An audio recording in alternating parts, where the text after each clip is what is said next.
Sean todos bienvenidos nuevamente a este último capítulo de nuestro libro de Apocalipsis. Hemos tomado aproximadamente 7 meses en escudriñar este libro aquí con los hermanos de la Iglesia Bautista Emanuel aquí en Manassas, Virginia, en Estados Unidos.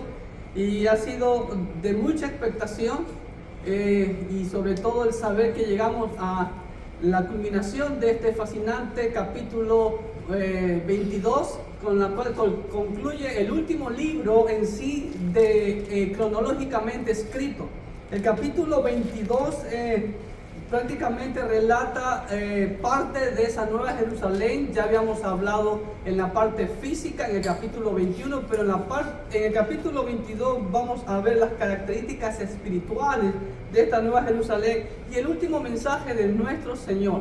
Y en este capítulo 22 se repite 3 veces la frase vengo pronto, y por eso el capítulo 22 finaliza con la venida pronta de nuestro Señor Jesucristo, que como cristianos, los que amamos realmente al Señor, como dice el apóstol Pablo, pues anhelamos que eso sea ya en este momento. Pero vamos a escudriñar estos últimos 21 versículos del libro de Apocalipsis. Pero antes tengo una nota que darles. El capítulo 21 se mostró físicamente, como le dije hace un momento, la Nueva Jerusalén. En estos primeros 5 versículos, sobre todo, en los primeros 5 versículos, vamos a ver, del capítulo 22, vamos a ver las características espirituales de esta Nueva Jerusalén. Recordando, como ya les había mencionado en el capítulo anterior, la Nueva Jerusalén muy posiblemente va a estar suspendida en el aire, ¿no? Y en el nuevo cielo, la nueva tierra que va a estar abajo, vamos a estar fluyendo, yendo y viniendo, entrando y saliendo de la Nueva Jerusalén. Con eso en mente vamos a iniciar el versículo 1 que dice así: después me mostró un río limpio de agua de vida, resplandeciente como cristal, que salía del trono de Dios y del Cordero. ¿Ok? Existen algunas escenas similares con respecto a este río de agua de vida. Lo vemos claramente allá en Ezequiel capítulo 47. Vamos a leerlo. Ezequiel 47, versículos del 1 al 12, pero solamente vamos a leer unos 3 versículos. Me hizo volver luego a la entrada de la casa, y aquí aguas que salían de debajo del umbral de la casa hacia el oriente, porque la fachada de la casa estaba hacia el oriente.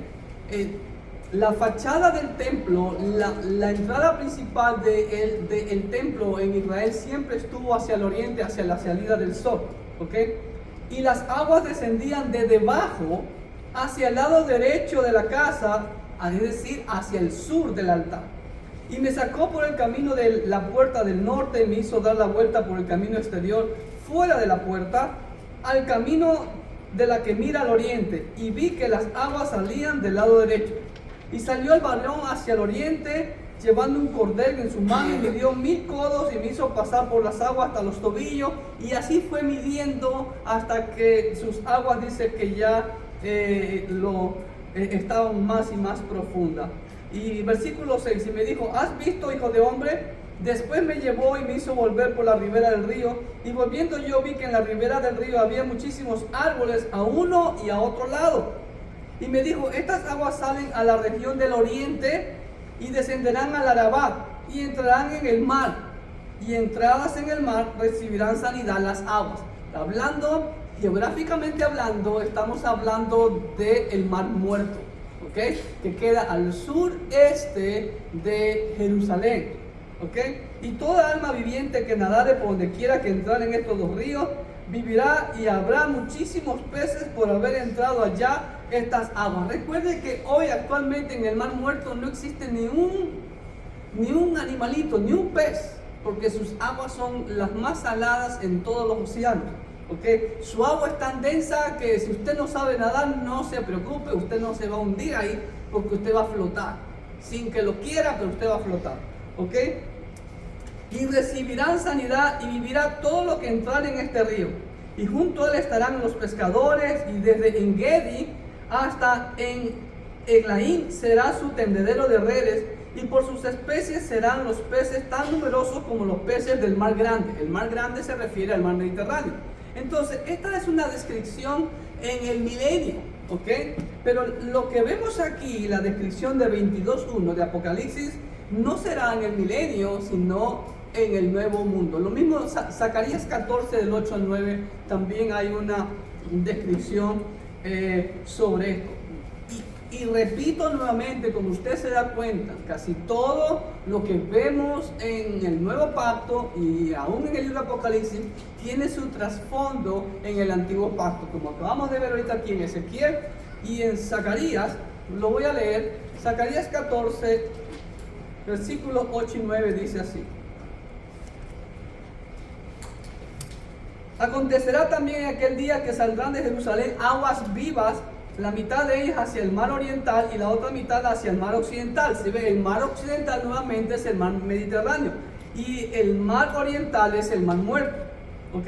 En verano y en invierno. Y Jehová será rey sobre toda la tierra. En aquel día Jehová será uno y uno su nombre, ¿ok? Entonces, tanto Ezequiel como Zacarías apuntan esas aguas vivas, pero durante el milenio. Pero en el nuevo cielo y la nueva tierra será por la eternidad. La plenitud de vida será la experiencia para los que vivan allí, como acabamos de leer, ¿no? Todo lo que vemos en los versículos del 1 al 5 son parecidos a la escena del jardín del Edén allá en Génesis 2. El agua es limpia y resplandeciente porque procede del trono de Dios y del Cordero.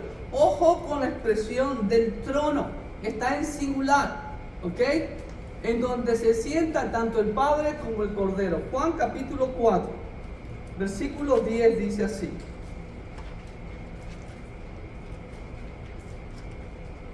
Juan 4:10. Respondió Jesús y le dijo: si conocieras el don de Dios y quién es el que te dice, dame de beber, tú le pedirías y él te daría agua viva. Es el Cordero que nos da de esa agua viva, ¿ok?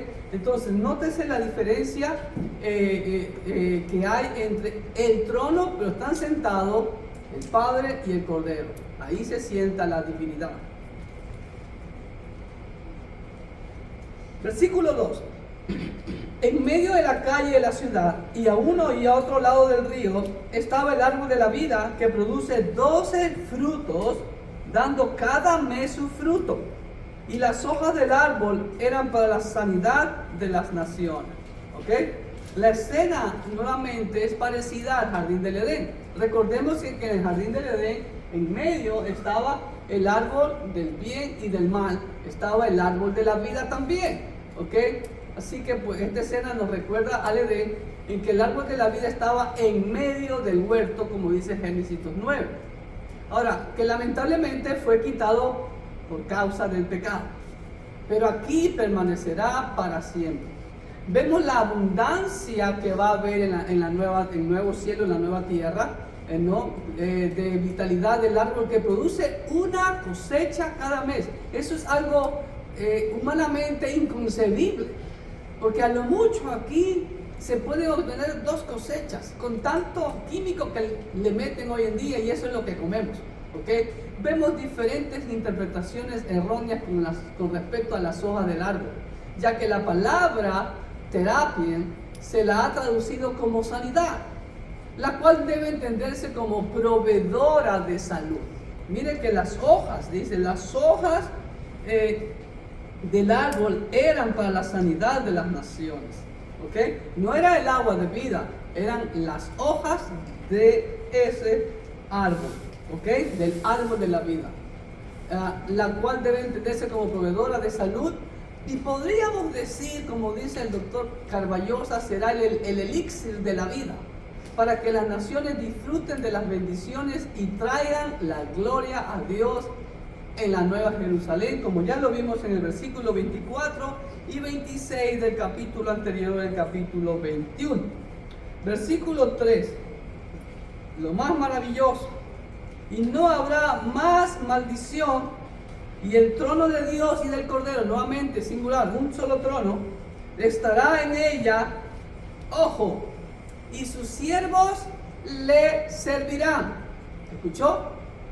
Ahí una pequeña ilustración gracias a los videos animados que suben de Apocalipsis, estos lindos hermanos que lo publican. A diferencia del Edén, que después del pecado vino la maldición, como lo vemos en Zacarías 14:11, Génesis 3:17, Isaías 65:20, ¿sí? La que continuará. ¿Hasta cuándo continúa esta maldición? Hasta que este mundo totalmente desaparezca. Por eso es que este mundo tiene que ser prácticamente expiado con el fuego. En la nueva tierra gozaremos de la ausencia de la maldición gracias a nuestro Señor Jesucristo. Ese pasaje de Zacarías 14:11 va antes de 2 de Corintios, si no me falla la memoria. Zacarías 14:11, permítanme.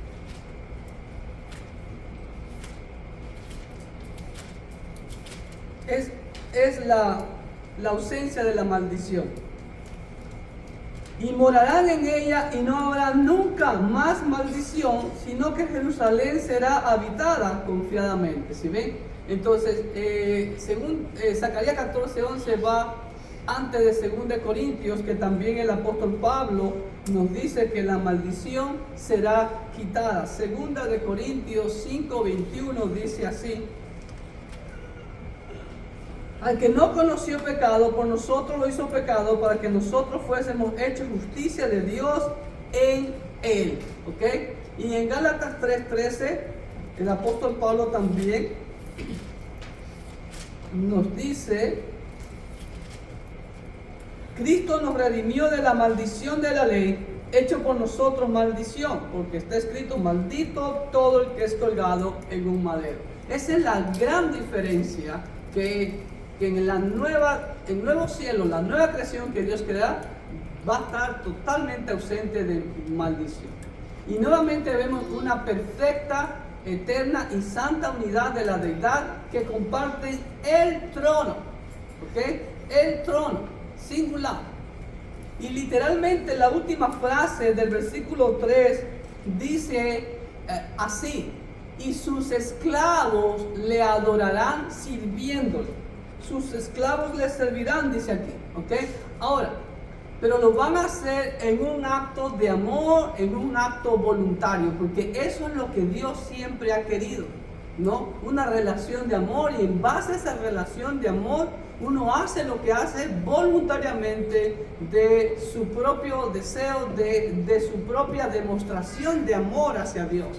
Y aquí nuevamente, imagínense que hasta el último capítulo del Apocalipsis, el Señor expresa claramente el propósito por el cual fuimos creados, el propósito de nuestra existencia, el propósito de la liberación de Israel de Egipto y el propósito de nuestra salvación. ¿Cuál es?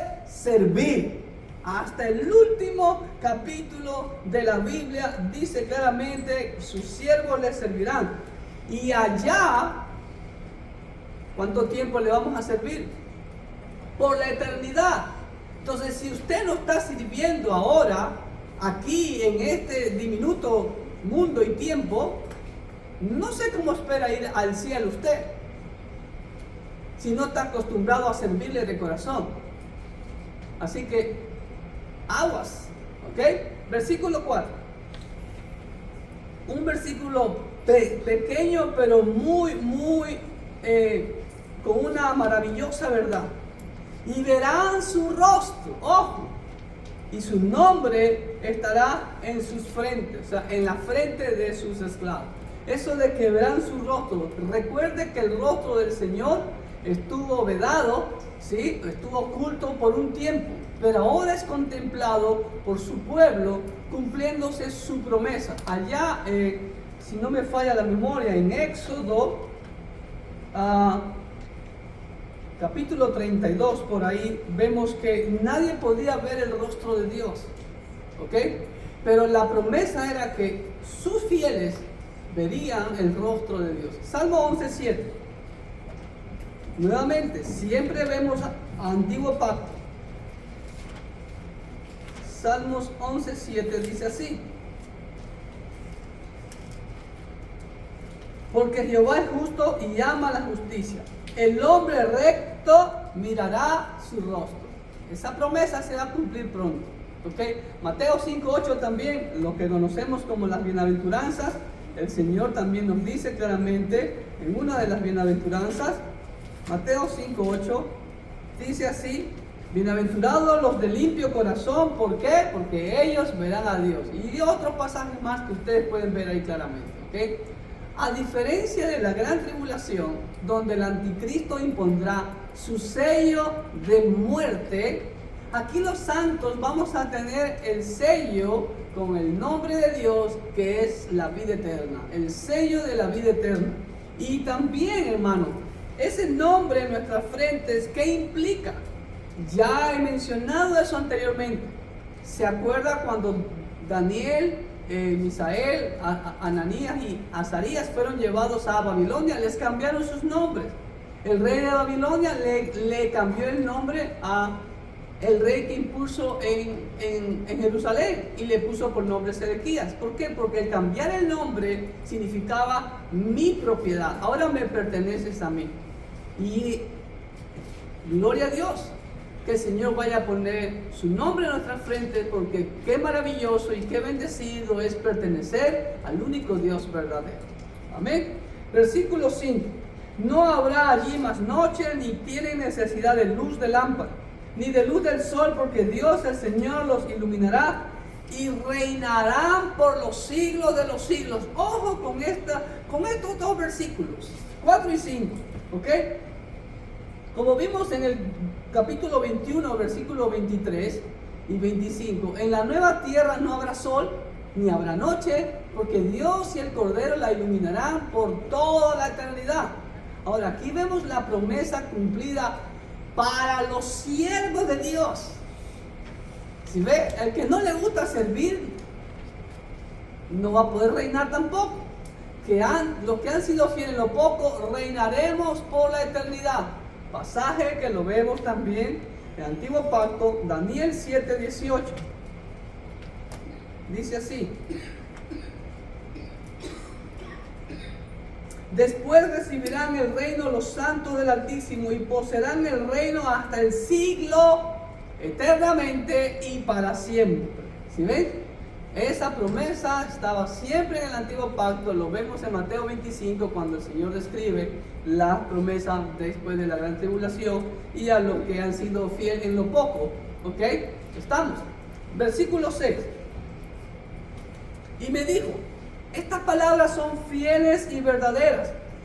Y el Señor, el amo, el Dios de los espíritus de los profetas, ha enviado su ángel para mostrar a sus siervos solamente, ojo, las cosas que deben suceder pronto. Esta frase nos remonta a los primeros versículos allá en 1:19, cuando son las cosas que han sido, las cosas que son y las que sucederán pronto. Pues estas son las cosas que sucederán pronto. Vamos a la nota.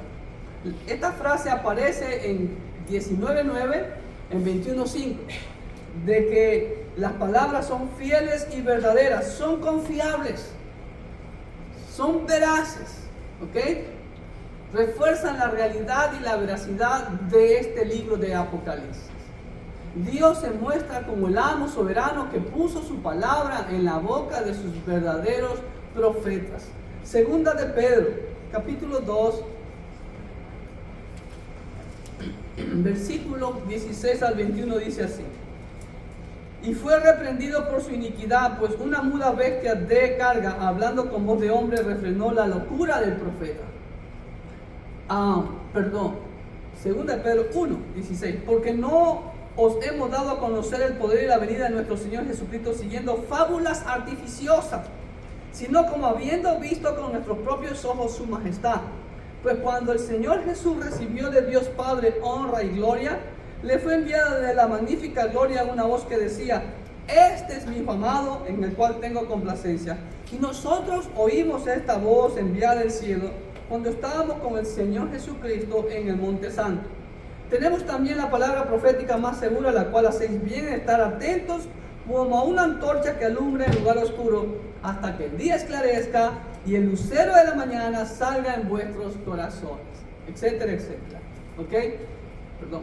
En la lectura apocalíptica, Dios usa a sus mensajeros para comunicar e interpretar su mensaje. Ojo, dice, ha enviado a su ángel. La palabra ángel, recuerde lo que es mensajero, para mostrar a su siervo las cosas que deben suceder pronto. Lo vemos allá en Daniel 7, en Daniel 9, que Dios le envía el ángel a decirle a Daniel lo que iba a suceder.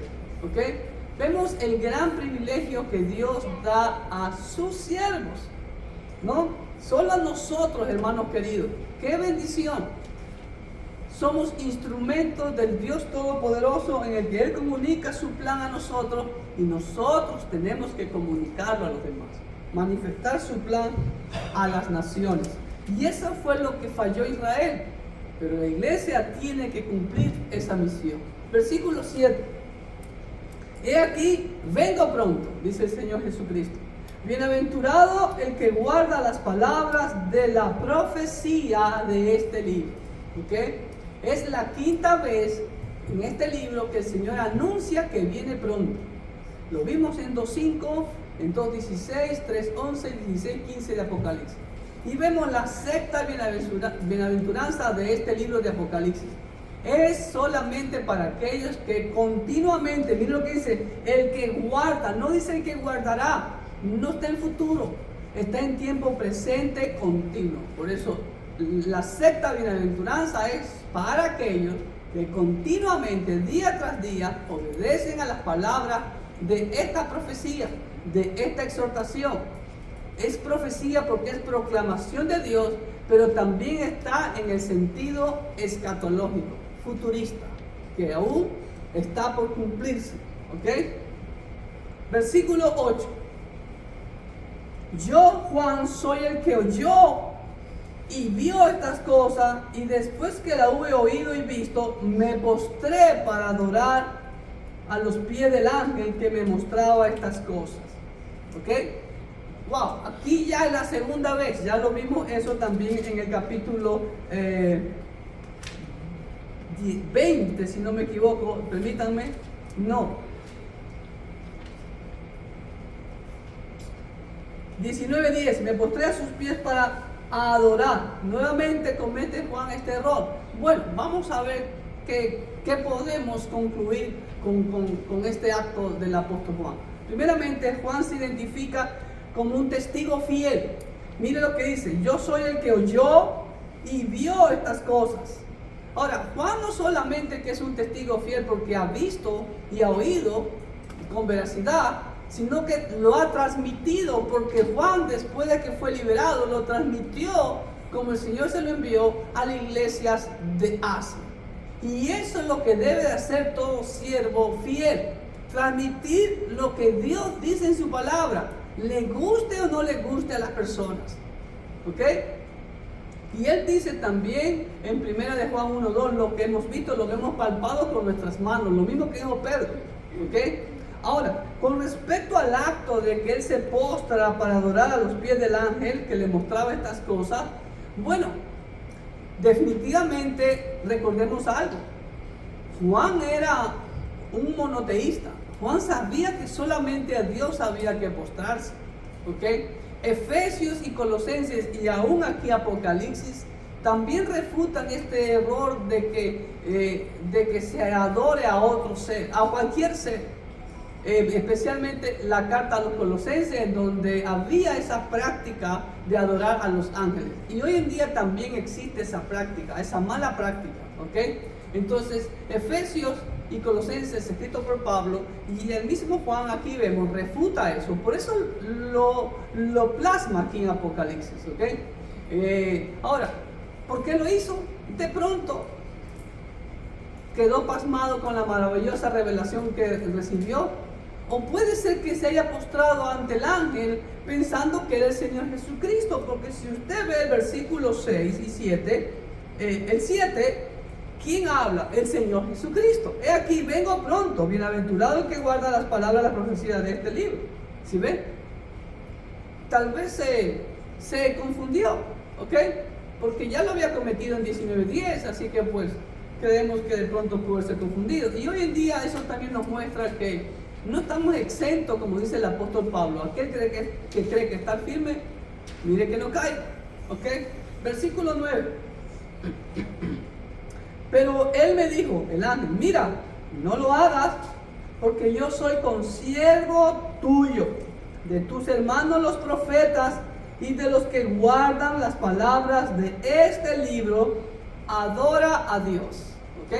Entonces vemos aquí la exhortación del ángel. El ángel reconoce que él es una criatura creada como todas para dar solamente gloria a Dios. Por eso fuimos creados, para darle gloria a Dios.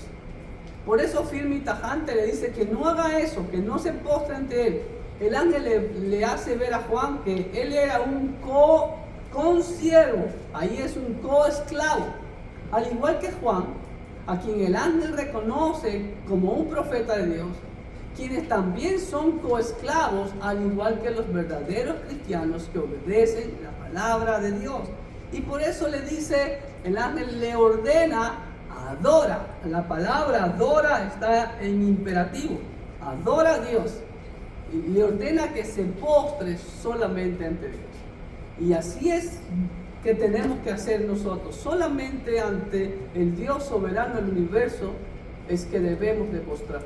Y hablando de postrarnos, como ya hemos visto en todo Apocalipsis, la forma de adorar no es sentado, es de rodilla con rostro en tierra, ¿sí? Y los brazos extendidos, ¿no? En señal de humildad, en señal de sometimiento, de reverencia al único Dios soberano. Versículo 10. Y me dijo el ángel, no selles las palabras de la profecía de este libro, porque el tiempo está cerca. Hermanos, han pasado 2000 años, el tiempo está cerca. ¿Ok? Es lo que le ordena el ángel, que no selle el libro, dice. ¿Ok? Las palabras de este libro. Vamos a ver un contraste. Miren lo que dice Daniel 12:4. Daniel 12:4 dice así: pero tú, Daniel, cierra las palabras y sella el libro hasta el tiempo del fin. Muchos correrán de aquí para allá y la ciencia se aumentará. Ojo, el Señor le ordena a Daniel aproximadamente 500 años antes o 600 años antes de la revelación del Apocalipsis, valga la redundancia, ¿no? A Daniel le dice que selle, ¿no?, el libro, pero a Juan le dice que no lo selle. Versículos 9 y 10, miren lo que dice. Él respondió: anda, Daniel, pues estas palabras están cerradas y selladas hasta el tiempo del fin. Muchos serán limpios y emblanquecidos y purificados. Los impíos procederán impíamente. Escuche bien, ninguno de los impíos entenderá, pero los entendidos comprenderán. Wow, hermano, esa frase es fuerte. Los impíos no van a entender el plan de Dios, no van a entender la voluntad de Dios. Ay, ay, ay. ¿Ok? Ahora, volviendo acá, el Señor le ordena en cambio a Juan, no, el ángel, a través del ángel, no selle las palabras de la profecía de este libro, porque el tiempo está cerca. ¿Ok? Es decir, que desde que Juan recibe esta revelación, el tiempo cada vez está más y más corto. Ya han pasado casi 2000 años. Así que pues, y sobre todo, como vimos en el libro de Daniel, muchos correrán de aquí para allá. Hoy en día, en menos de 24 horas podemos estar al otro lado del mundo. En este momento hay millones de personas en el aire, volando en miles de aviones. ¿Okay? Y la ciencia, en menos de 100 años hemos pasado de andar de las carrozas a caballos a los vuelos espaciales. Ya llegamos hasta Marte, imagínense. ¿Okay? Y ya lo queremos ir a contaminar Marte también, por cierto. ¿Okay? Ahora, vemos en Daniel 12 que Dios le manda sellar la profecía para que se preserve con seguridad, porque su cumplimiento era para el futuro, lejano. Han pasado aproximadamente 2500 años de Daniel. Históricamente el Apocalipsis fue dado a las 7 iglesias de Asia que debían de proclamarlo al mundo entero. Por eso la urgencia de no sellar la profecía, porque hay que seguir proclamando la palabra de Dios, y más en estos tiempos finales. Mucho más se debe proclamar en nuestros días, días de apostasía, días en que a lo bueno llaman malo y a lo malo llaman bueno, en donde la iglesia se ha corrompido y estamos viviendo la iglesia del tiempo de la Odisea. La iglesia de la Odisea, la iglesia que se jacta de que tiene de todo. ¿Ok? Versículo 11 en la Biblia. Aquí viene una advertencia. El que es injusto, sea injusto todavía. Y el que es inmundo, sea inmundo todavía. Y el que es justo, practique la justicia todavía. Y el que es santo, santifíquese todavía. Acabamos de leer en Daniel 12. Nuevamente lo voy a buscar. Miren lo que dice: los impíos procederán impíamente, y ninguno de los impíos entenderán, pero los entendidos comprenderán y harán la voluntad de Dios. Aquí el Señor dice enfáticamente esa advertencia: el que es injusto, sea injusto. Está hablando sarcásticamente, como también vemos eso en el libro de Ezequiel, en el libro de Jeremías también. A veces los profetas hablaron sarcásticamente porque el pueblo, sobre todo la gente que tenía duro su corazón, no iba a entender. Vamos a nuestra nota. Tremenda advertencia al hombre por despreciar la oferta salvadora de Dios a través del Espíritu Santo que está obrando hoy en día. ¿Ok? Desprecian y se vuelven más duros de corazón, que sus injusticias y sus inmoralidades van en aumento. Y no solamente, hermanos, son los impíos, porque vemos aquí claramente que los que no entienden el plan de Dios, no entienden el propósito por la cual yo fui salvo, harán cualquier cosa menos la voluntad de Dios. ¿Ok? Vemos que aumentarán sus injusticias y sus inmoralidades van a ir en aumento. Por el contrario, el que realmente ha abierto su corazón a Dios a través de la fe en Cristo, esa fe lo lleva a crecer más y más. Esa fe lo lleva a practicar más la justicia. Esa fe lo lleva a purificarse más. Esa fe lo lleva a vivir más para Cristo. Esa fe lo va a llevar a producir más fruto para el Señor.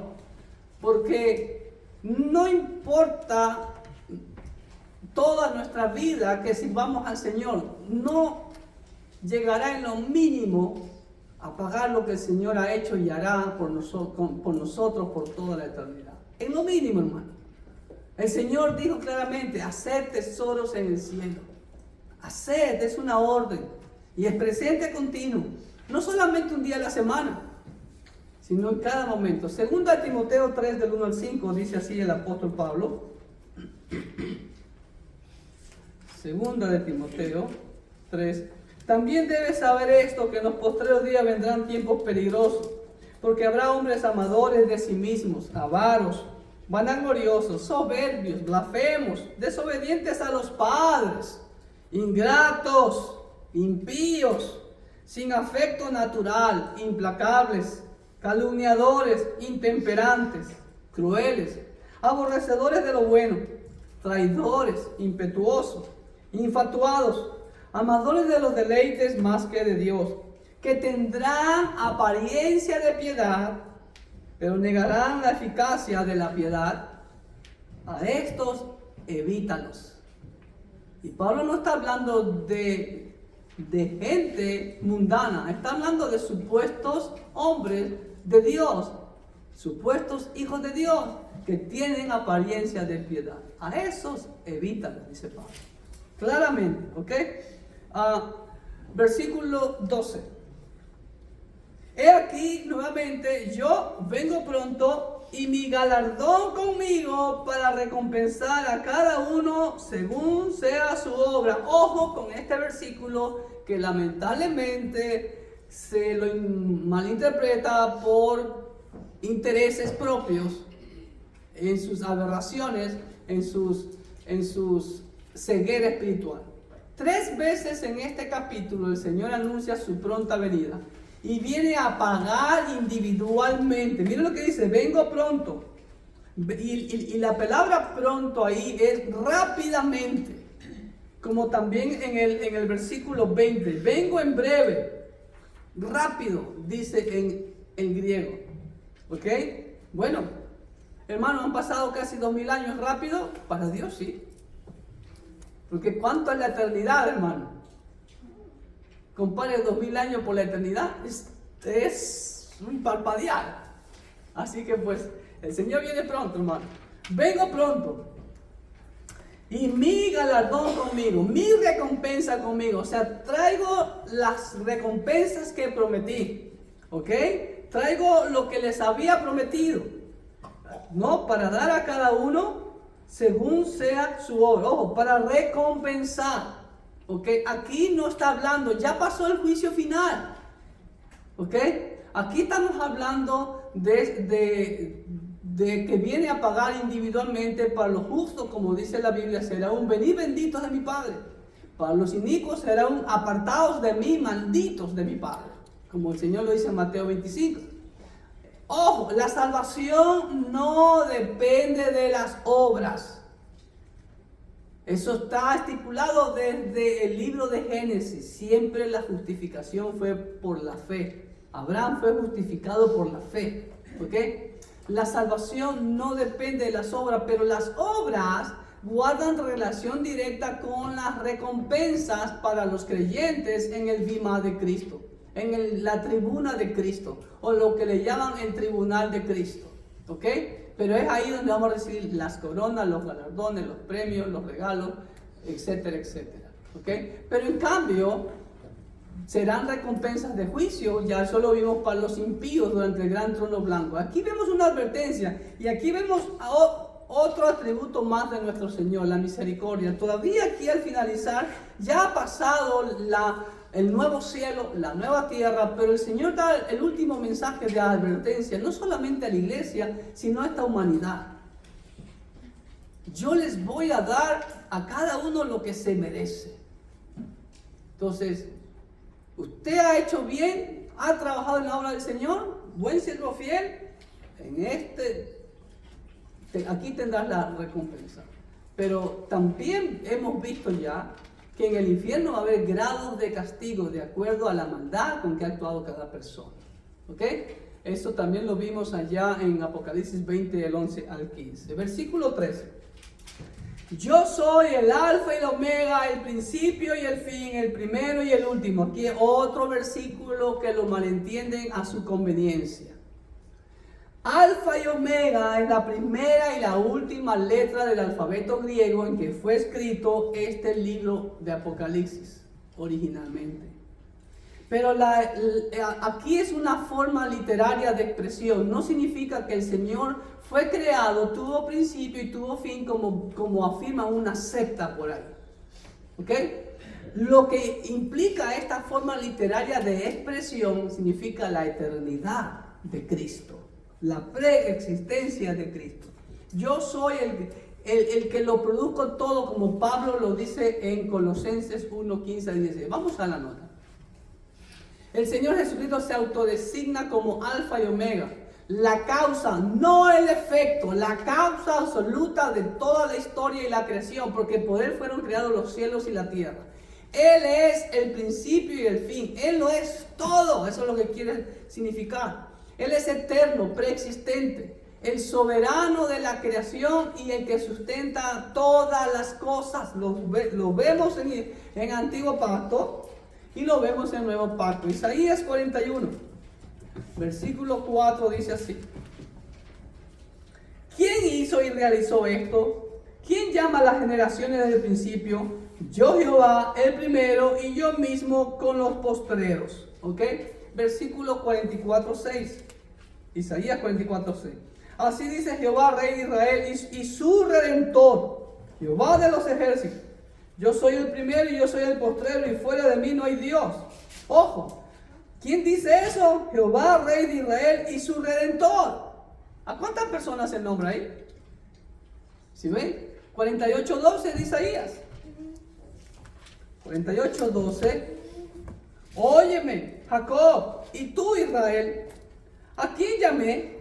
Yo mismo, yo el primero, yo también el postrero, el que lo llena todo en todo, como dice la Biblia. Colosenses 1:16, desde el versículo 15, Él es la imagen del Dios invisible, Cristo. Voy a cambiar el pronombre personal por el nombre.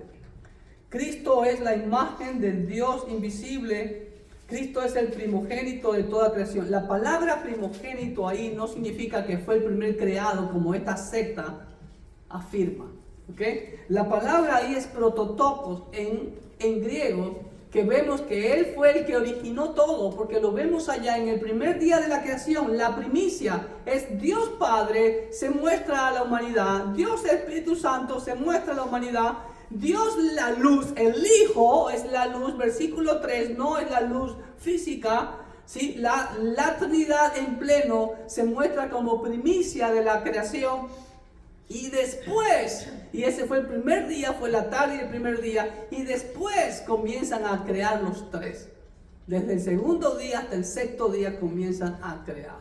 Y por eso dice Pablo, porque en Cristo Jesús fueron creadas todas las cosas, las que hay en los cielos y las que hay en la tierra, visibles e invisibles, sean tronos, sean dominios, sean principados, sean potestades. Todo fue creado por medio de Cristo y para Cristo. Y Cristo es antes de todas las cosas, y todas las cosas en Cristo subsisten. Así que comprobado la preexistencia, la divinidad de nuestro Señor Jesucristo, lo que niega esta secta. ¿Ok? Ahora, el primer versículo de la Biblia, en el libro que nosotros llamamos Génesis, pero en la Tanaj, en el libro hebreo, no se llama Génesis, sino que se llama Bereshit. Bereshit. Y dice, Bereshit bara Elohim ad hashamayim va'et ha'eretz. En el principio, ahí está de derecha a izquierda se lee hebreo, ¿ok? Y se lee así, Bereshit bara Elohim ad hashamayim va'et ha'eretz. ¿Ok? En el principio, Bereshit, bara, creó, verbo bara solo se usa para Dios, Elohim es el nombre de Dios, está mal traducido Dios, porque Él es Dios, sí, yo soy ser humano, pero yo no, y yo soy hombre, pero nadie me llama hombre, no, yo me llamo Clever. Entonces Dios, el primer nombre con que se revela es Elohim, el cual es plural, donde denota la pluralidad de Dios. Bara es un solo Dios que creó, pero se revela pluralmente. La siguiente palabra, y si ustedes ven cuántas palabras consta la primera frase de la Biblia, de 7 palabras. ¿Ok? Primera, segunda, tercera, cuarta, quinta, sexta y sexta. En hebreo. Bereshit, bara, Elohim, et, hashamayim, be'at, ha'eretz. Pero esta palabra no tiene traducción. Pero ¿sabía usted que estas letras, o esta palabra con que conforma esta letra con que conforma esta palabra, es la Aleph y la Taf en el idioma hebreo, que es la primera letra del alfabeto hebreo y la última letra del alfabeto hebreo? ¿Quién está ahí? Allá, volvemos a 1.8 de Apocalipsis, que dice Juan en 1.8. Dice, yo soy el alfa y el omega, el principio y fin, dice el Señor, el que es y que era, el que ha de venir, el Dios todopoderoso. Ahora dice que el versículo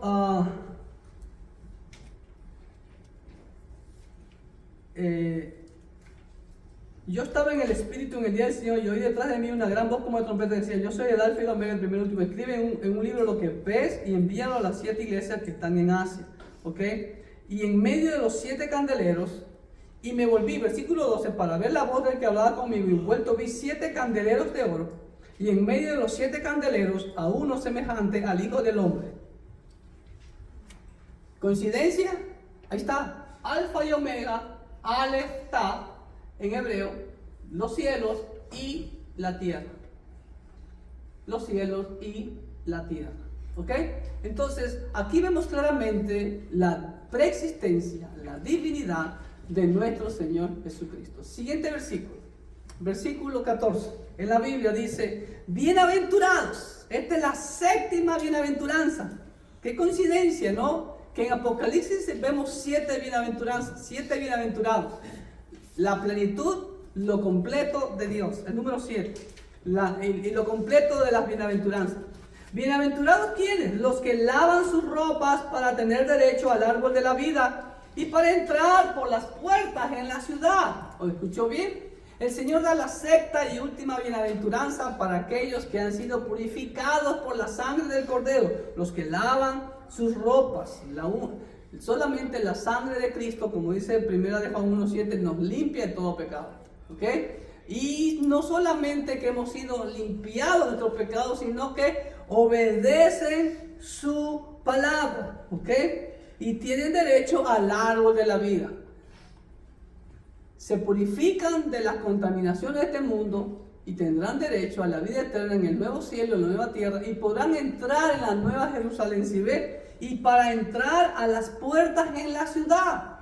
Y eso nuevamente nos trae a la idea de lo que les acabé de decir en la introducción. Eso denota lo que les dije, que muy posiblemente la nueva Jerusalén estará suspendida en el aire, esa gran ciudad que ya la vimos en el capítulo anterior, y que en el nuevo cielo, en la nueva tierra, donde no va a haber mar, no va a haber sol, ¿sí? Vamos a estar entrando y saliendo en la gran ciudad. Y recuerde que la nueva Jerusalén va a tener 12 puertas, así que dice, para entrar por las puertas en la ciudad, ¿se da cuenta? Así que lleva esa connotación. Pero versículo 15, nuevamente el Señor advierte, mire esto, más los perros, wow, los perros, los animalitos estarán fuera, y los hechiceros, los fornicarios, los homicidas, los idólatras y todo aquel que ama y hace mentira. ¿A qué se refiere con los perros? ¿Serán los animalitos el mejor amigo del hombre? No, los perros es una expresión que en la Biblia enfatiza a cierto tipo de personas. Aquí vemos enfáticamente quiénes no entrarán en el nuevo mundo. Los perros son los homosexuales, eran considerados perros. Deuteronomio 23, versículo 17 y 18. 23. No haya ramera de entre las hijas de Israel, ni haya sodomita de entre los hijos de Israel.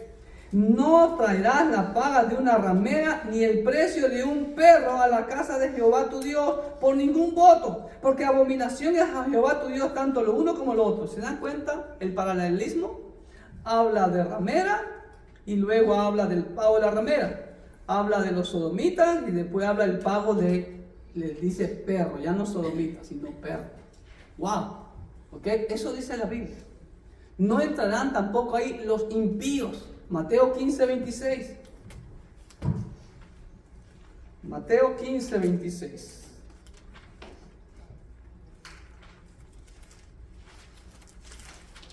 Dice así. Respondiendo él dijo, no está bien tomar el pan de los hijos y echarlo a los perrillos. Nuevamente, ¿sí ven? Echarlo a los perrillos.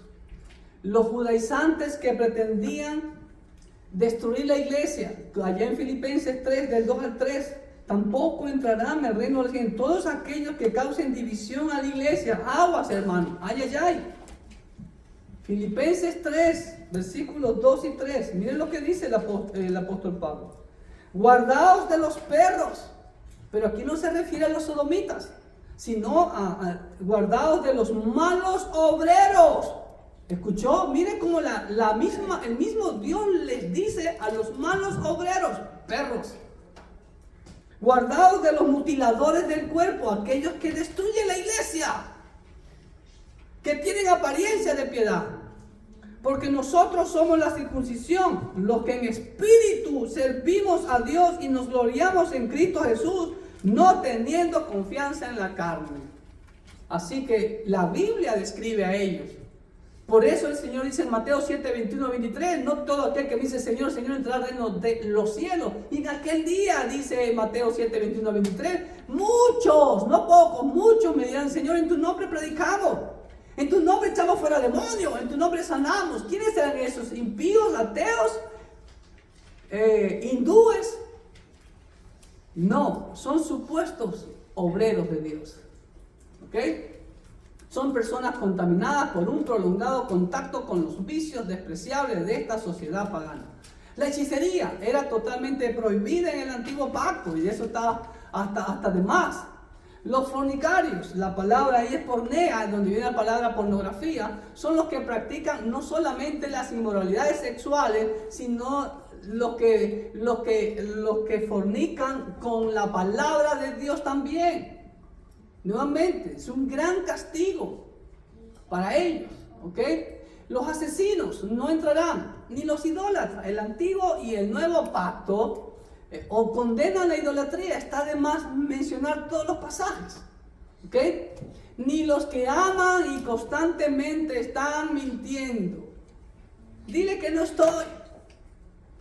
Y una mentirita blanca, no existe mentirita blanca ni mentirita piadosa. Mentira es mentira. Si usted constantemente lo hace, pues arrepiéntase y realmente venga al Señor. Versículo 16.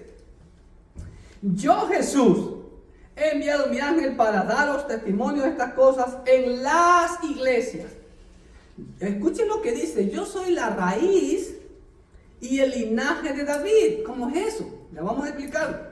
La estrella resplandeciente de la mañana. Vamos empezando por el yo, Jesús, hermano. Es la primera vez en todo el libro de Apocalipsis que el Señor usa su nombre terrenal. Jesús, que significa Salvador. Permítanme.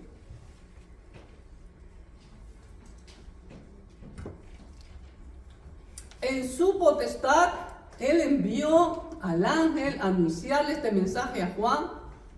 Y Juan a la vez a las iglesias de Asia y las iglesias al mundo entero debemos de anunciarlo. Él es la raíz, significa que Él es el padre de David. Él es el que creó a David, claro, porque Él es el creador, ya lo vimos. Y Él también desciende de David, humanamente hablando. ¿Sí ve? Divinamente Él es la raíz. Humanamente hablando, Él es descendiente del rey David. Tanto por el lado de José y del lado de María. Él es el principio y el fin del cumplimiento del pacto davídico. Como lo dice allá en 2 de Samuel, capítulo 7, versículos 12 al 16, dice así.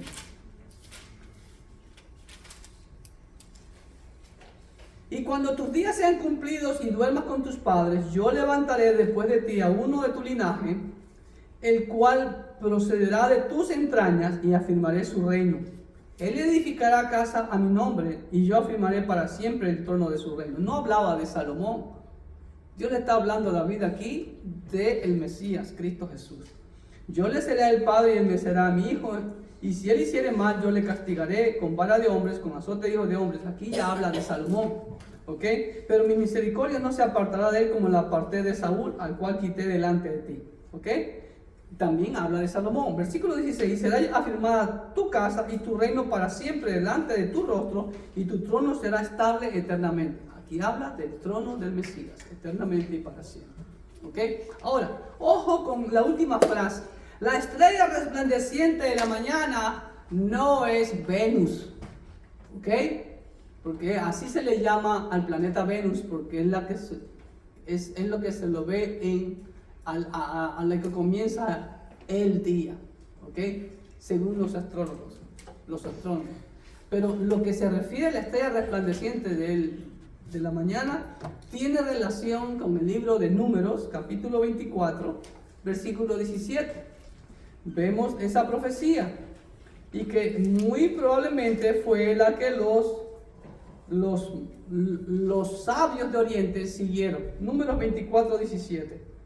Lo veré, mas no ahora, lo miraré, mas no de cerca. Saldrá estrella de Jacob y se levantará cetro de Israel y herirá las sienes de Moab y destruirá a todos los hijos de Set. Es decir, todo el universo será iluminado con su gloria, como ya lo vimos en el capítulo 21, versículo 23.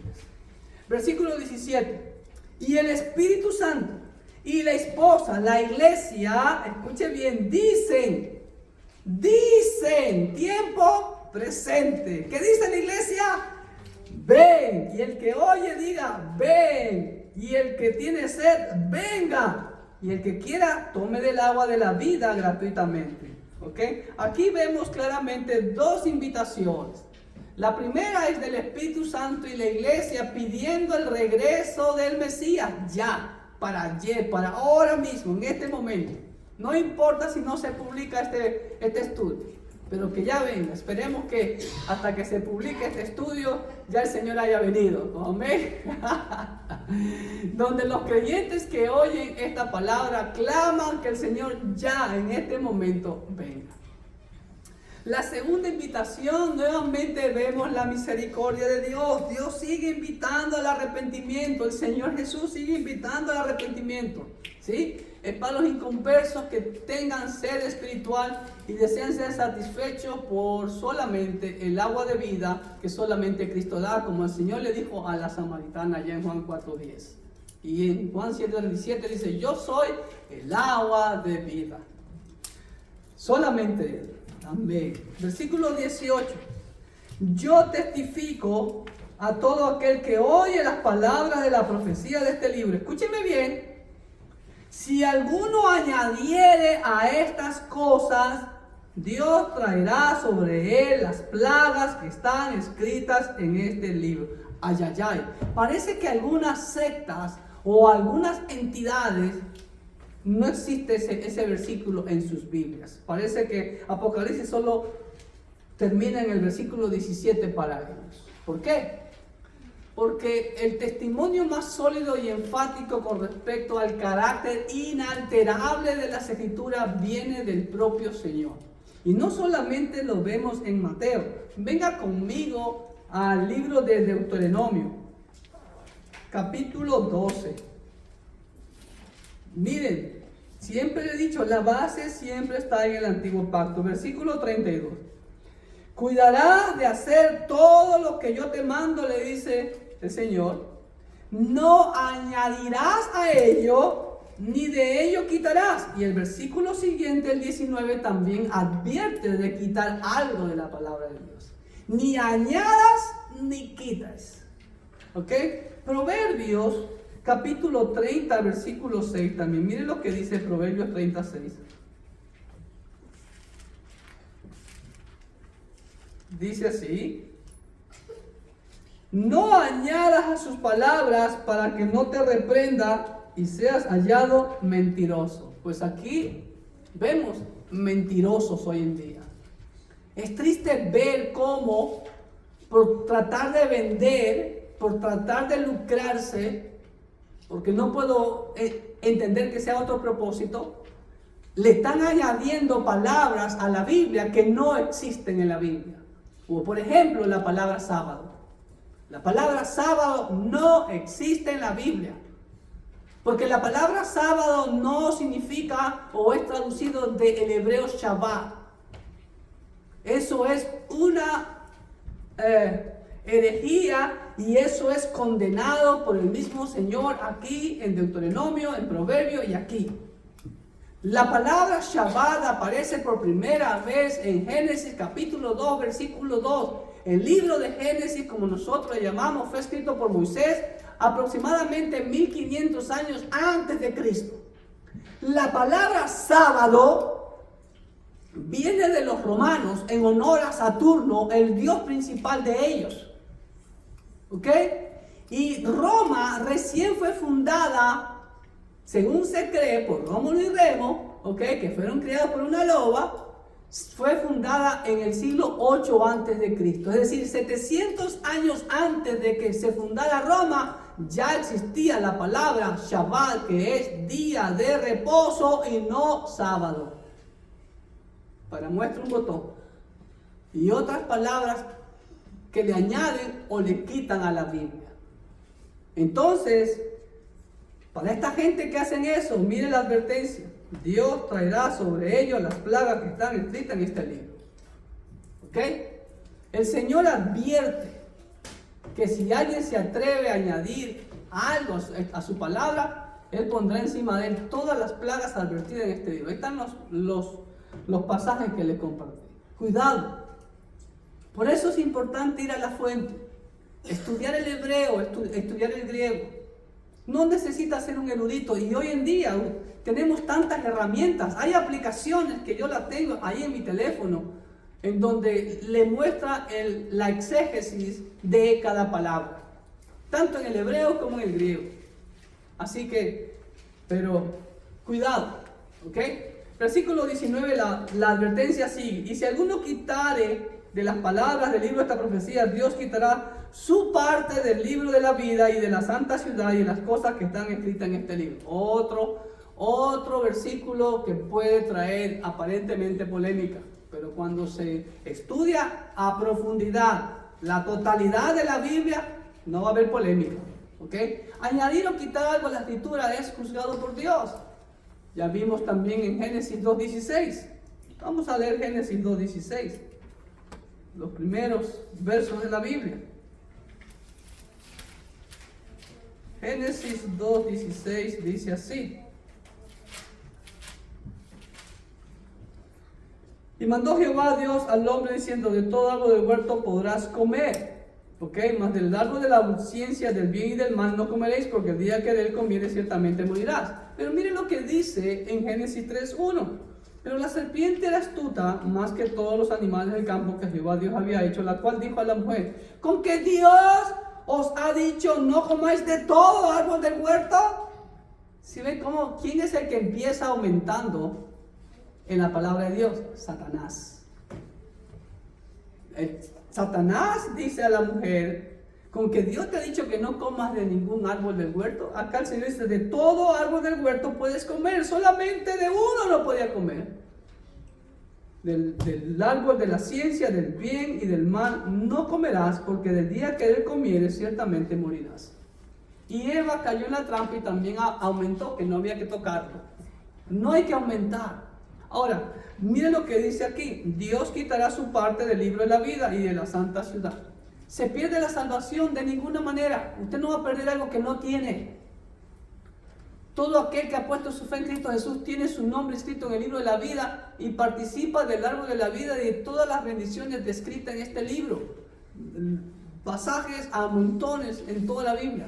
Ahora, ¿qué significa que quitará? Porque desde el momento en que el ser humano es concebido por el Señor, está inscrito en el libro de la vida.